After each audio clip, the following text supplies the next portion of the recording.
সুমাইয়া মজুমদার আপনি লিখেছেন, দাঁড়িয়ে জুতা পরার ব্যাপারে হাদিসে নাকি নিষেধ আছে, কথাটা কতটুকু সঠিক দয়া করে জানাবেন।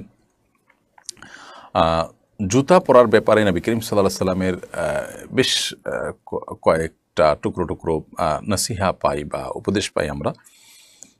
এর মধ্যে থেকে একটি হলো যে এক পায়ে জুতা পরে আরেক পা খালি রেখে হাঁটা নিষেধ রয়েছে হাদিসে।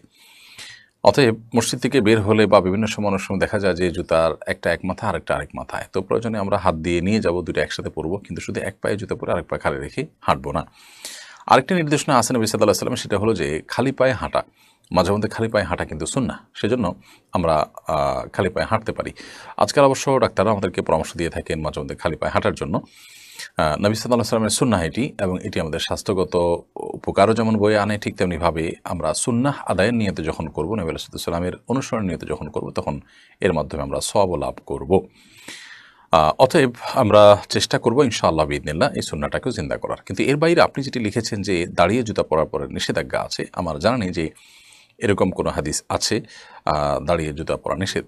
আমরা দাঁড়িয়েই সাধারণত জুতা পরি, এবং নবী করিম সাল্লাল্লাহু আলাইহি ওয়াসাল্লাম জুতা পরার জন্য বসেছেন, বসে বসে জুতা পরতেন, এরকম কোনো কথা আমার জানা নেই। অতএব জুতা পরার ব্যাপারে আমরা দুটি সুন্নাহ পেলাম। আরেকটি গুরুত্বপূর্ণ সুন্নাহ হলো যে কোনো ক্ষেত্রে আল্লাহ তাআলা ডানকে পছন্দ করেন। ইন্নাল্লাহা ইউহিব্বুত তায়াম্মুন ফি কুল্লি শাইইন হাত্তা তানাউলা ওয়া তারাজ্জুল।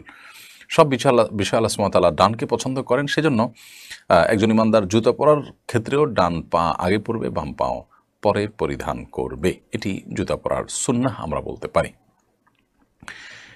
এরপর MDNA আইডি থেকে আপনি লিখেছেন, আমি কৃত্রিম প্রজনন কর্মী। আমি গরুর হিমায়িত সিমেন্ট বা বীর্য বিভিন্ন কোম্পানির কাছ থেকে ক্রয় করে সংরক্ষণ করে রাখি একটি পাত্রে। খামারির গরু ডাকে আসলে আমাকে কল দিলে আমি কৃত্রিম প্রজনন করে আসি। এর বিনিময়ে আমার খরচ বাদ দিয়ে কিছু লভ্যাংশ নেই। এই টাকা আয় করা হালাল কিনা? দেখুন, এমনিতে তো আমরা জানি যে নবী করিম সাল্লাল্লাহু আলাইহি সাল্লাম থেকে পরিষ্কারভাবে নিষেধাজ্ঞা রয়েছে আপনার গরুর আপনার আপনার গাভীর মধ্যে আপনার পাঠার যে প্রজনন, এই প্রজনন করিয়ে তার বিনিময় গ্রহণ করা, এটা নিষেধ রয়েছে। তো এই নিষেধাজ্ঞার ব্যাপারে আপনার বিভিন্ন ব্যাখ্যা বিশ্লেষণ রয়েছে। সবগুলোকে সামনে রাখলে যেটি আমাদের সামনে পরিষ্কার হয় তা হলো যে এটার জন্য খরচ খরচা বা এটার জন্য যখন একটা বিশেষ প্রক্রিয়ার ব্যাপার স্যাপার থাকবে, তখন বিনিময় আপনি গ্রহণ করতেই পারেন। কিন্তু তা যদি না হয়, তাহলে তুচ্ছ জিনিসের বিনিময় গ্রহণ করার ব্যাপারে মূলত নিষেধাজ্ঞা রয়েছে। অনেক মুহাদ্দিসগণ বলেছেন এখানে উদ্দেশ্য হলো যে তুচ্ছ জিনিসের বিনিময় যেন মানুষ গ্রহণ না করে, বরং এগুলো যেন মানুষ একে অন্যের সাথে সহযোগিতামূলকভাবে আদান প্রদান করে, এটি হলো মুখ্য উদ্দেশ্য। কিন্তু তার জন্য যখন একটা অ্যারেঞ্জমেন্ট থাকে, ব্যবস্থাপনা থাকে, এখানে ব্যয়ের ব্যাপার থাকে, ইনভেস্টের ব্যাপার থাকে, সময়ের ব্যাপার থাকে, তখন সেটার বিনিময় গ্রহণ করা যাবে। সেই হিসাবে ইনশাআল্লাহ আপনি এটার বিনিময় গ্রহণ করতে পারেন। এরপরে প্রশ্ন করেছেন KM হাফিজুর রহমান, আপনি লিখেছেন, আমার বাবা মৃত্যুর আগে আমার আম্মাকে বলেছেন আমরা যে ঘরে থাকি সে ঘরে যেন না থাকি, কিন্তু আমাদের বাহিরে জায়গা না থাকার কারণে এখনও এখানেই থাকছি। এখন আমাদের বিপদ আপদ লেগেই আছে, আমাদের করণীয় কি?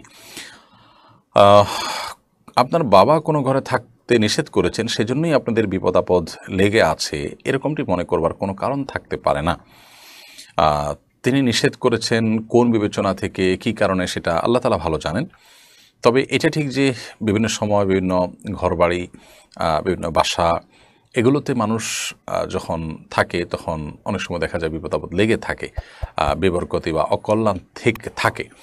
তো আশ-শু'মু ফিল মারআতি ওয়াল মাসকানি ওয়াদ দাব্বাহ, এই ধরনের একটা বর্ণনা রয়েছে যে আপনার আবাসন বা থাকার জায়গা, এখানে কখনো কখনো দেখা যায় অকল্যাণ এর মুখোমুখি মানুষ হয়। এরকম পরিস্থিতিতে আপনি সেই ঘর বা সেই বাড়ি পরিবর্তন করার উদ্যোগ নিতে পারেন। তবে আপনার বাবা নিষেধ করেছেন, তাই সেখানে আপনার অকল্যাণ আসছে, নিষেধাজ্ঞা লঙ্ঘন করছেন, ব্যাপারটিকে এভাবে যোগ বিয়োগ করার সুযোগ নেই। বরং এটি এমনিতেই হতে পারে, আবার হতে পারে যে কাকতালীয়, আপনার কাছে মনে হচ্ছে ঘরের সাথে সংশ্লেষ আছে, তেমনটি হতে পারে। তবে যেহেতু ঘরের মধ্যে অকল্যাণ বা বিবরকতির সম্ভাবনা থাকে, সেজন্য আপনি ঘর বা আবাসন চেঞ্জ করতে পারেন। আর যদি আপনার চেঞ্জ করার সামর্থ্য না থাকে, তো এটা আপনার জন্য শরিয়া দৃষ্টি কিন্তু কোনো আবশ্যিক কোনো কিছু নয়।